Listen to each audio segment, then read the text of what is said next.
Good morning friends, GS camp में आप सभी का स्वागत है।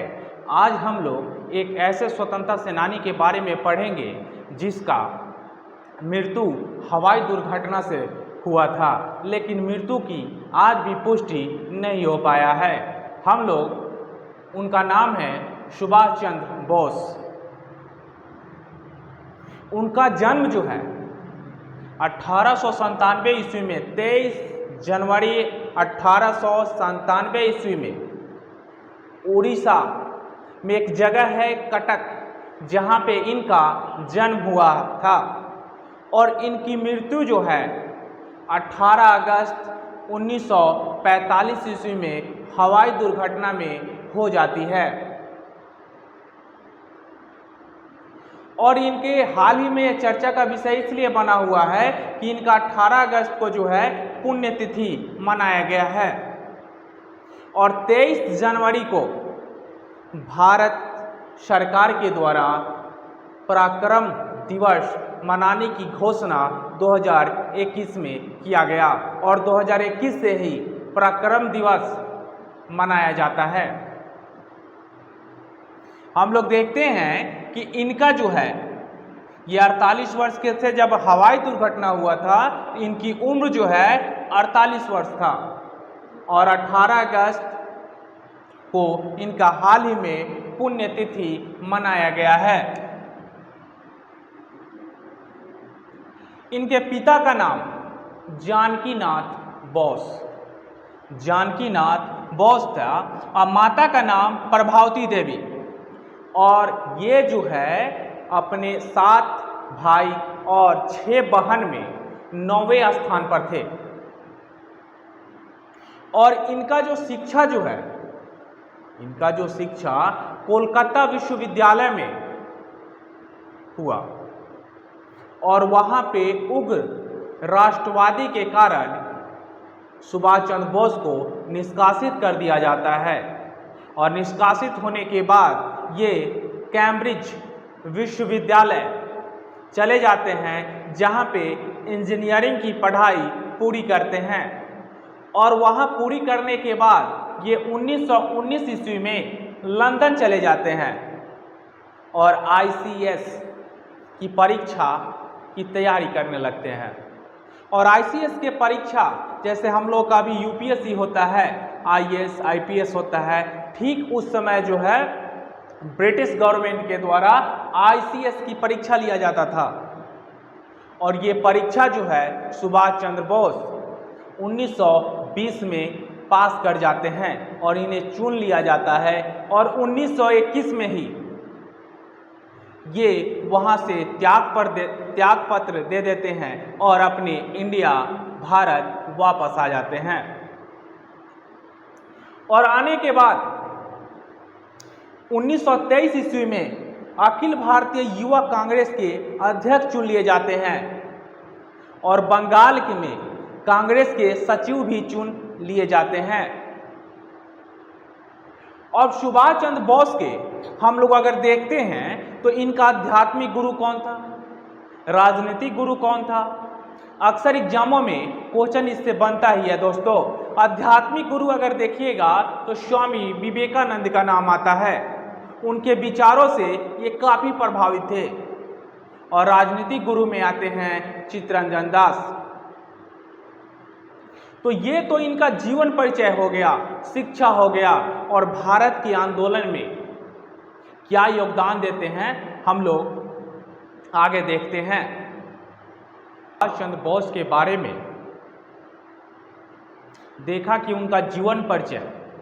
अब हम लोग देखेंगे कि वे स्वतंत्रता संग्राम में क्या क्या योगदान दिए।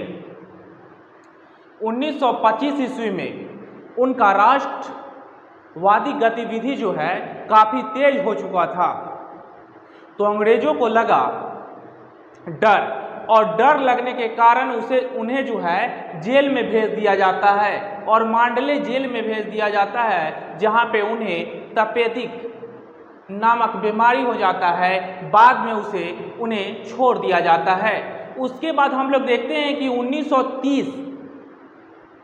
1930 में कलकत्ता के 5वें मेयर वे चुने जाते हैं और 5वें मेयर चुने जाते हैं, एटक के अध्यक्ष भी चुने जाते हैं और 1930 के दशक में वे यूरोप के दौरा करते हैं और दौरा के क्रम में द इंडियन स्ट्रगल नामक पुस्तक का प्रथम भाग इनके द्वारा लिखा जाता है। उस पुस्तक में 1920 से लेकर 1934 तक जो भी कंट्री है वो अपने देश को कैसे स्वतंत्रता दिलाया और क्या क्या स्ट्रगल किया, इस पुस्तक में उन्होंने चर्चा की है। हम लोग देखते हैं 1938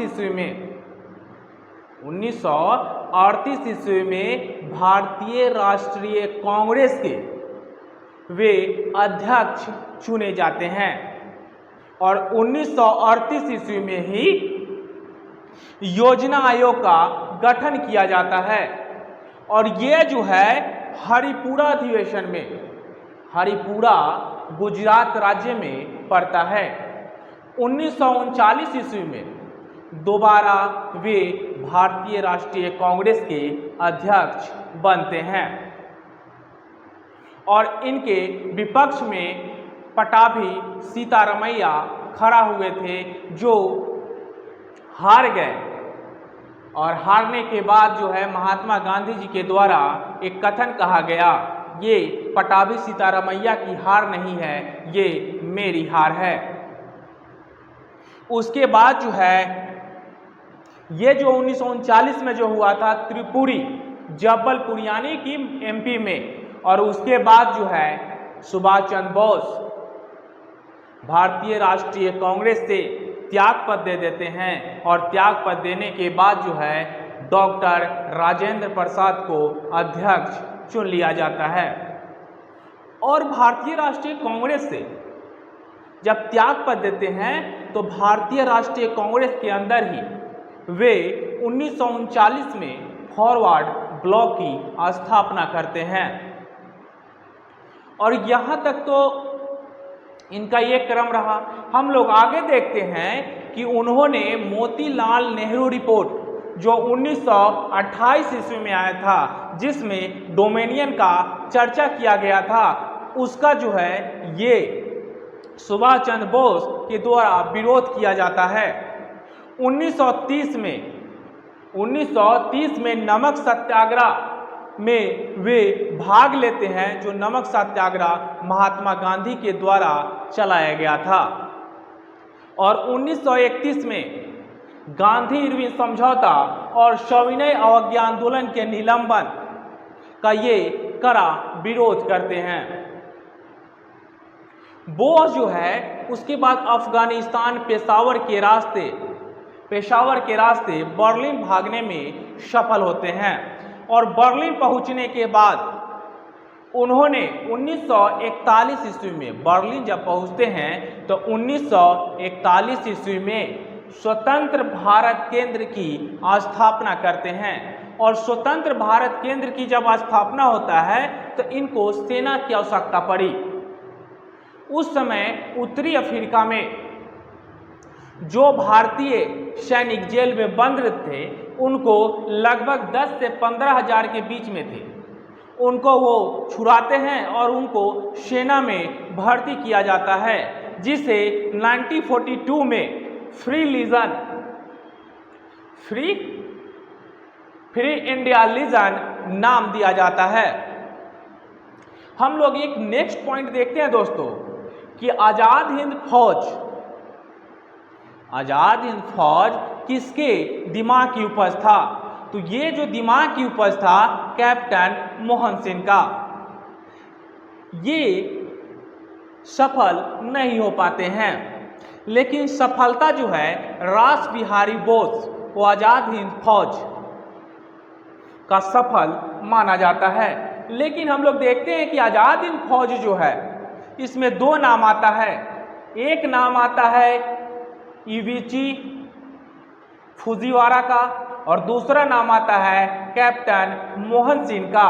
ये 1 सितंबर 1942 में इसका स्थापना होता है, लेकिन ये असफल हो जाता है और आज़ाद हिंद फौज का सफलतापूर्वक श्रेय जो है रास बिहारी बोस को दिया जाता है। दोस्तों, एक नेक्स्ट क्वेश्चन है, आजाद हिंद सरकार जो है सुभाष चंद्र बोस के द्वारा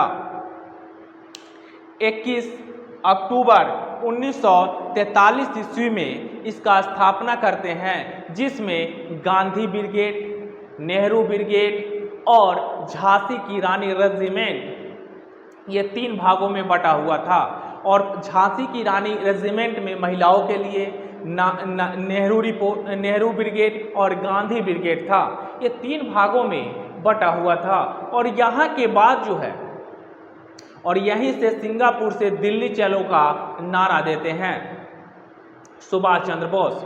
और सुभाष चंद्र बोस जो है उसके बाद जापान से इनको सहयोग प्राप्त होता है और जापान ने अंडमान निकोबार को सुभाष चंद्र बोस को सौंप देते हैं। और 1944 ईस्वी में रंगून से महात्मा गांधी को राष्ट्रपिता कहकर सुभाष चंद्र बोस ने संबोधित किया और उनसे सहयोग मांगा देश की आज़ादी के लिए। इनका अन्य नाम भी अगर हम लोग देखते हैं तो सुभाष चंद्र बोस को नेताजी के नाम से भी हम लोग जानते हैं। उसके बाद जापान के फार्मोसा द्वीप के करीब इनका हवाई दुर्घटना होता है और मृत्यु हो जाती है। और मृत्यु जो है अभी तक पुष्टि नहीं हुआ है कि इनका मृत्यु हवाई दुर्घटना में ही हुआ है। 18 अगस्त 1945 ईस्वी में हवाई दुर्घटना होती है और हाल ही में 18 अगस्त को सुभाष चंद्र बोस का पुण्यतिथि मनाया गया है। जो हवाई दुर्घटना हुआ उस समय उनका एज जो है 48 वर्ष था। हमारा देश जब आज़ाद हो जाता है तो ब्रिटिश गवर्नमेंट के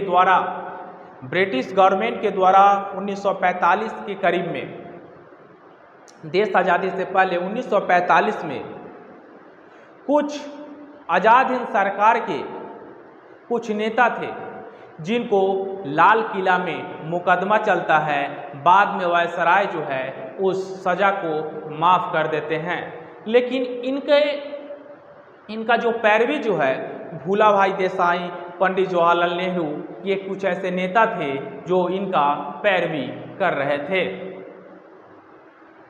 ये वीडियो आपको कैसा लगा दोस्तों? अगर अच्छा लगता है तो लाइक, शेयर और सब्सक्राइब जरूर कीजिएगा और कमेंट में बताइएगा कि कैसा लगा आपको वीडियो। जल्द ही मिलते हैं नेक्स्ट वीडियो में। जय